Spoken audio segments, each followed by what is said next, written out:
Welcome back to another episode of Halftime TV viewers and subscribers. And today we'll be talking about the Prefontaine Classic that will be happening in Oregon over the weekend. Now, a lot of the Jamaican track and field fans, they were tuned in over last weekend to see the national championship and to see the Jamaican national champions in action. Now you'll get an opportunity to see them against the best the world has to offer. And in some instances, this may very well be the final of a 100 meter or the 200 meters come later on in September of this year. We'll be dissecting each of the races, so smash the like button, subscribe to Halftime TV if you haven't yet done so, and at the end of this video, please remember to share those comments in the comment section so we can keep the conversations going. We have the 100 meters, big names, big names right across the board. We have the 200 meters for men as well, massive names. The 100 meters for women, unfortunately, Tia Clayton will not be participating, but we'll let you know who will be replacing her in just a couple of minutes. But I think the Diamond League in Oregon, it always delivers big.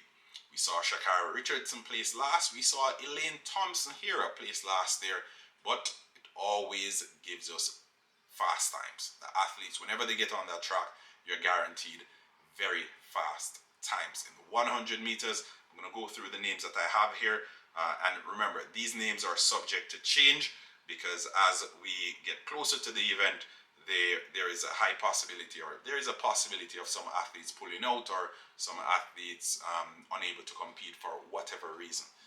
This is a Diamond League event, the 100 meters in Eugene, Oregon. Who are the starters? Out of Great Britain, we have Jeremiah Azu, Akeem Blake. Out of Jamaica, Trayvon Bromell, which in this race, he's the second fastest he's the second fastest athlete in this race with 9.84 seasons best. Then we have Christian Coleman, we have Brandon Hicklin, Zarnell Hughes, Lachlan Kennedy, Kishane Thompson, and Bayanda Walaza, the young South African Bayanda Walaza. Everyone's been turning heads, paying attention to what he has to deliver this year. Akani Simbine, he's a South African that has been grabbing all the attention. But this youngster, remember, at the Under-20 Championship, was it last year? I believe it was last year. He delivered big, and now he's transitioned to the senior level, and he's been looking good so far, I must say. He's been looking good. He was in Jamaica a couple of weeks ago.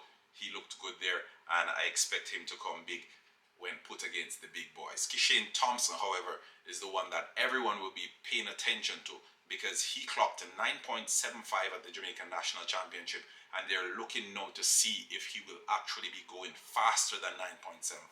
Kishane Thompson doesn't run slow times. I don't know.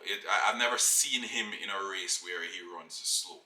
It's always quick. Like whenever he goes out there, it's 100 miles per hour, 100% of the time. So put against a field of such quality, the likes of, again, Trayvon Bromell, Christian Coleman, Zarnell Hughes, all world champion finalists, I think Kishane Thompson will go out there and he will be going all out. Don't be surprised if you get a faster time than 9.75. The Jamaican national champion has made all the headlines in the last couple of days, and come next week, we expect him to be grabbing all the headlines once more. So Kishane Thompson, the main matchup in this one will be against Trayvon Bromell.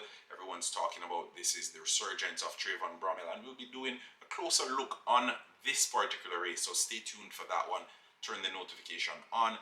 That way when we upload that video, you are fully in tune. Alright, so next up we have the 200 meters, and we saw Brian Lavelle at the national championship, and I mentioned that that it's good to see Brian Lavelle coming out and competing and delivering on the day, but I was a little bit taken aback because I had perspective, the bigger picture.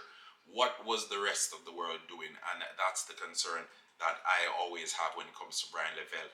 He's the two-time national champion over 200 meters, but can he really compete with a field of world quality or world class 200 meter sprinters? Let's see on Saturday. The starters in the 200 meters, Kenny Bednarek, Joseph Fambule out of Liberia.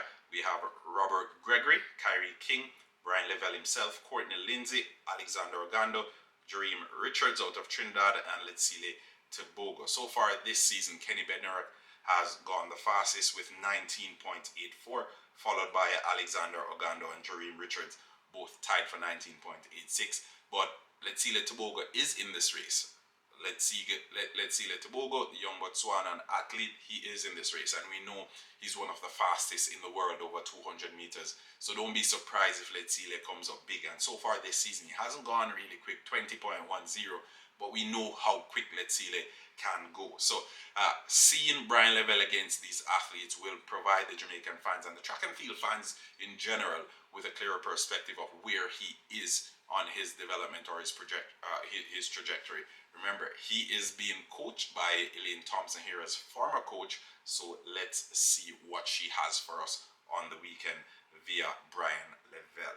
In the 100 meters for girls, this is one that, or for women, I beg your pardon, this is one that a lot of folks were expecting to see both twins in. We were anticipating both Tina and Tia lining up.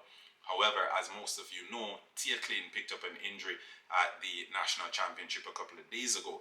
What that means is she'll be replaced in this one by Maya McCoy out of the United States. The starters, let's run through them. Julian Alfred, Dina Asher-Smith, Tina Clayton, Melissa Jefferson, Maya McCoy, Flavor Feely, Shakara Richards, Marie-Josée Talou, and TT Terry. The fastest in this field has been Melissa Jefferson, and then followed by Julian Alfred, the St. Lucian.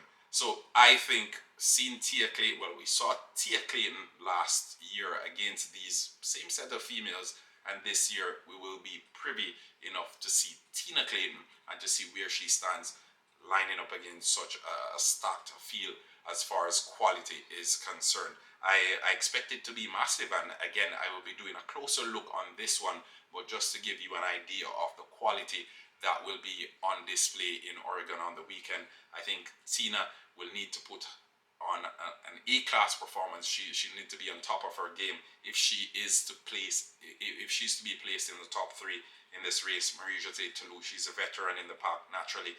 Julian Alfred on the high of last year.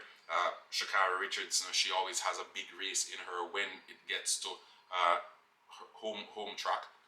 Should I say? Yeah. But remember, she was still placed last on this track. I think since then she's matured a lot. She's changed a lot, and her races have improved significantly. So again, don't be surprised if Shakari is in the headlines once more. Flavor of Feely, as usual, she's always among them. And then Dina Asher-Smith, the Brit, she knows how to deliver on the big stage. So these are the three races that we'll be paying close attention to, and we probably do a live stream on it as well, so stay tuned for that. But I'm curious to hear what your thoughts are. What are your expectations going into the weekend, and what race are you most looking forward to seeing at the Prefontaine Classic in Oregon? Let us know beneath this video, and remember, like, share, and subscribe. Until next time.